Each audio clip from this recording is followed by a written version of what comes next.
नए अध्यक्ष है अतुल प्रसाद जी, अपने आप को एकदम तिस्मार खा समझते हुए बोले कि एकदम सुविधा से परीक्षा ले लेंगे। और उन्होंने उसी परीक्षा में, जिसका परीक्षा हो चुका था, उसी परीक्षा में परसेंटाइल सिस्टम लागू कर दिया और 2 सीट की परीक्षा कर दिया। चाहे कितनों लड़का हो, यह उपलब्धि है बिहार की, लेकिन परीक्षा एक सीटिंग में ही होना ज्यादा फायदेमंद है। और परसेंटाइल तो किसी भी परिस्थिति में नहीं, क्योंकि पूरे भारत में किसी भी आयोग में इस तरह की व्यवस्था नहीं है। परसेंटाइल नहीं होगी और 2 सीट में परीक्षा नहीं होगी, पुराना जो पैटर्न था उसी पैटर्न पर परीक्षा होगी, क्योंकि वही सबसे उपयुक्त पैटर्न है। और लॉ एंड ऑर्डर मेंटेन करना, परीक्षा को बढ़िया से कंडक्ट कराना, चोर चोट्टों को पकड़ना, साइबर सेल एक आर्थिक अपराध पकड़ के डाल रही जेल, बहुत सारे जेल जाएंगे भी, तो उसका काम है। परीक्षा को संचालित कराना उसका काम है, लेकिन परीक्षा एक सीटिंग में हो और बिना परसेंटाइल के हो, यही होगा। और माननीय मुख्यमंत्री और तेजस्वी जी यही दोनों काम आज करे, आज फैसला आ जाएगा 100% श्योर श्योर श्योर। नमस्कार, आप देख रहे हैं न्यूज़ फॉर नेशन में आपके साथ अभिजीत सिंह। बीपीएससी परीक्षा में जो नए पैटर्न लाया गया था, परसेंटाइल और दो शिफ्ट में एग्जाम लिया जाएगा, इसी को लेकर कल पटना के सड़कों पर बीपीएससी के स्टूडेंट प्रदर्शन करे थे और उन पर लाठियां भी चार्ज की गई। तो हमारे साथ बात करने के लिए गुरु रहमान सर हैं, उनसे जानेंगे कि ये जो नीति लाई गई थी वो कितने हद तक सही थी या गलत थी। सर, ये बीपीएससी जो नए पैटर्न नीति लाई थी, गलत थी या सही थी? सर देखिए, नीति आयोग लाए या कोई भी लाए तो नीति अच्छा ही करके लाने का प्रयास किया जाता है। तो जो नीति लाई थी उसमें तो एक हिसाब से ठीक था, जो बहुत पढ़ने वाले लड़के हैं उनके लिए ठीक था। लेकिन आप कोई भी नीति लाते हैं तो कोई भी नीति अचानक ला दीजिएगा। 67वीं बीपीएससी प्रारंभिक परीक्षा 8 मई को हुई, क्वेश्चन 150 क्वेश्चन स्कैनिंग हो गया। लड़कों के कारण तो नहीं हुआ, सरकार के कारण हुआ। नए अध्यक्ष है अतुल प्रसाद जी, अपने आप को एकदम तिस्मार खा समझते हुए बोले कि एकदम सुविधा से परीक्षा ले लेंगे। और उन्होंने उसी परीक्षा में, जिसका परीक्षा हो चुका था, उसी परीक्षा में परसेंटाइल सिस्टम लागू कर दिया और 2 सीट की परीक्षा कर दिया। कह दिया कि 6 लाख लड़का होने के कारण बस इस तरह की व्यवस्था हमको करनी पड़ी। अरे भाई, क्यों बच्चा को के साथ बच्चा का जान मार रहे हैं आप? 100% गलत था वो नीति। गलत इसलिए नीति गलत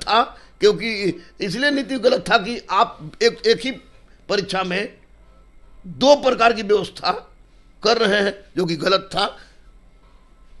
धांधली का स्कोप ज़्यादा बढ़ता, ज़्यादा मार के भी रिजल्ट नहीं होता, कम मार के भी रिजल्ट हो जाता, बच्चों को कुछ पता नहीं चलता। निगेटिव से भी ज़्यादा सड़ा हुआ सिस्टम है ये, जिसको नहीं लाना चाहिए। और पढ़ेगा बिहार बढ़ेगा, बिहार पढ़ेगा भारत बढ़ेगा। भारत की अगर बात होती है तो वैसी परिस्थिति में आज 6 लाख है तो 68वीं में 8 लाख होगा, 69वीं में 10 लाख होगा, क्योंकि बिहार के बच्चे और बच्चियाँ पढ़ रहे हैं।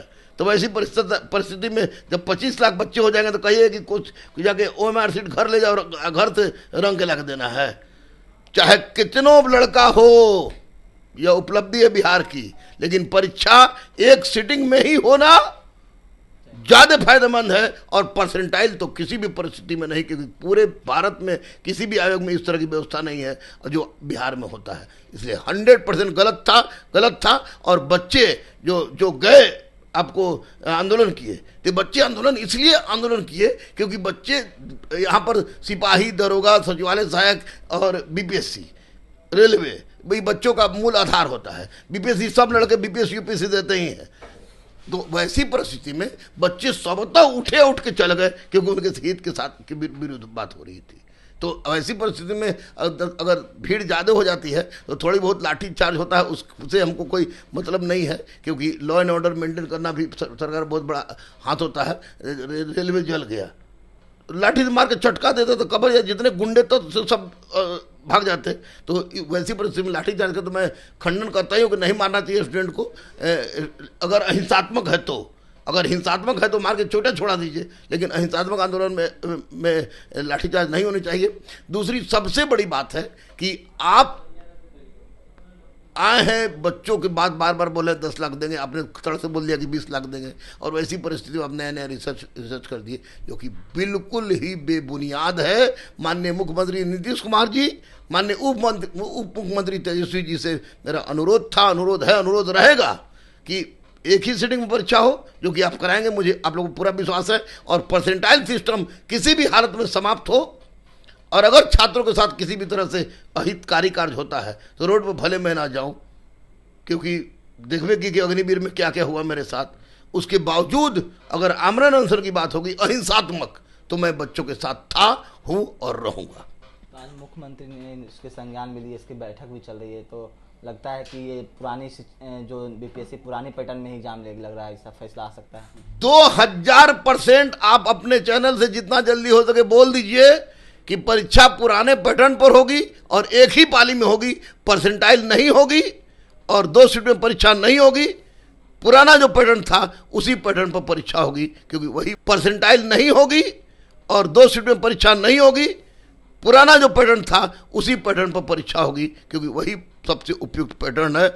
और लॉ एंड ऑर्डर मेंटेन करना, परीक्षा को बढ़िया से कंडक्ट कराना, चोर चोट्टों को पकड़ना, साइबर सेल एक आर्थिक अपराध पकड़ के डाल रही है जेल, बहुत सारे जेल जाएंगे भी, तो उसका काम है। परीक्षा को संचालित कराना उसका काम है, लेकिन परीक्षा एक सीटिंग में हो और बिना परसेंटाइल के हो, यही होगा।